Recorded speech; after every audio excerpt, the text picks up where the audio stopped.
गांधी जी हिंदू महिलाओं को आत्महत्या करने के नए नए उपाय बता रहे थे। नोआखली और आसपास के क्षेत्रों में जिहादी निर्वस्त्र हिंदू महिलाओं के जुलूस निकाले जा रहे थे, लेकिन गांधी शांति और अहिंसा की अपनी विकृत धारणा का सार्वजनिक प्रदर्शन पूरी निर्लज्जता से करते रहे। 19 अक्टूबर को कलकत्ता के अमृत बाजार पत्रिका में एक समाचार छपा जिसमें नोआखली के विभूति भूषण दास के हवाले से शीर्षक दिया गया, वी ऑल हैव बिकम मुस्लिम। इसमें बताया गया कि नोआखली में अधिकांश हिंदू पुरुषों को काट डाला गया है, महिलाओं और बच्चों को जबरन मुसलमान बना दिया गया, उन्हें गोमांस खिलाया जा रहा है और 5 वक्त नमाज पढ़ने का आदेश दिया गया है। बंगाल के तत्कालीन गवर्नर ने भी अपनी रिपोर्ट में इसकी पुष्टि की। नोआखली में जिन पुरुषों की हत्या की गई, उनकी विधवाओं का निकाह उनके ही पति के हत्यारे के साथ पढ़वाया गया।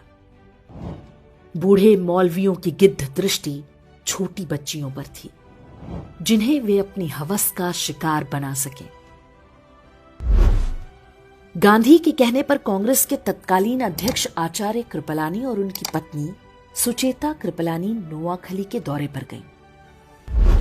आचार्य कृपलानी ने अपनी पुस्तक Gandhi his life and thoughts में लिखा है कि हमारी मुलाकात बंगाल के मुख्यमंत्री सुहरावर्दी और गवर्नर फ्रेडरिक बरूद से हुई। जब मैंने हिंदू महिलाओं के अपहरण और बलात्कार की बात पूछी तो गवर्नर बरोज ने उत्तर दिया, ये तो होना ही था। हिंदू महिलाएं मुस्लिम महिलाओं की तुलना में अधिक सुंदर होती हैं। मेरा मन किया कि मैं उन्हें वहीं पर पीट दूं, लेकिन मैंने खुद को रोक लिया। सुचेता कृपलानी ने कुछ हिंदू महिलाओं को बचाकर राहत कैंपों तक लाने में सफलता पाई। पीर गुलाम सरवर हुसैनी इस बात से इतना भड़क गया कि उसने फतवा जारी करके कहा कि जो भी सुचेता कृपलानी के साथ बलात्कार करेगा उसे गाजी की उपाधि दी जाएगी। इसका परिणाम हुआ कि सुचेता कृपलानी हर समय अपने साथ जहर का कैप्सूल रखा करती थी। नोआखली नरसंहार शुरू होने के पूरे 1 महीने बाद गांधी ने वहां का दौरा किया। वे सबसे पहले पास के तिपरा नाम के स्थान पर गए।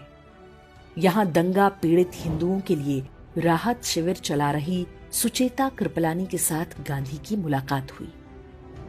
उनके काम से खुश होने के बजाय गांधी जी ने सुचेता कृपलानी से कहा कि कैंप में रह रही हिंदू महिलाओं को निशुल्क खाना ना दिया जाए, बदले में उनसे काम कराया जाए।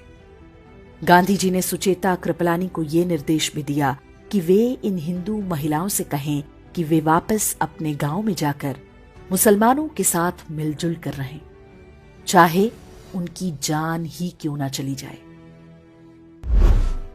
नाथूराम गोडसे और उनके मित्र नारायण आप्टे भी तब नोआखली गए थे।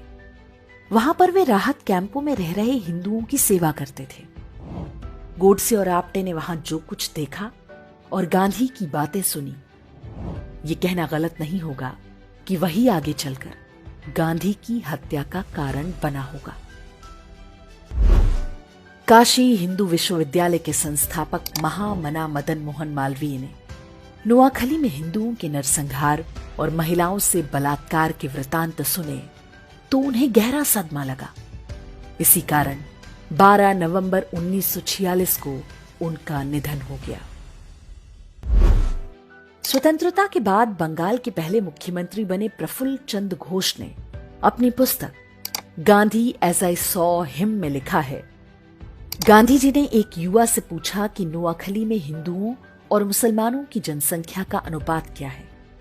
युवा ने उत्तर दिया, हिंदू 20% हैं और मुसलमान 80%। गांधी जी ने पूछा, जमीनें किस अनुपात में हैं? युवक ने बोला, 80% जमीनें हिंदुओं की हैं और 20% मुसलमानों की। तब गांधी ने कहा, संघर्ष का असली कारण यही है। अर्थात जिस व्यक्ति को राष्ट्रपिता बताकर देश पर थोप दिया गया, उसने जिहादियों के हाथों हिंदुओं के नरसंहार को आर्थिक असमानता से जोड़ दिया।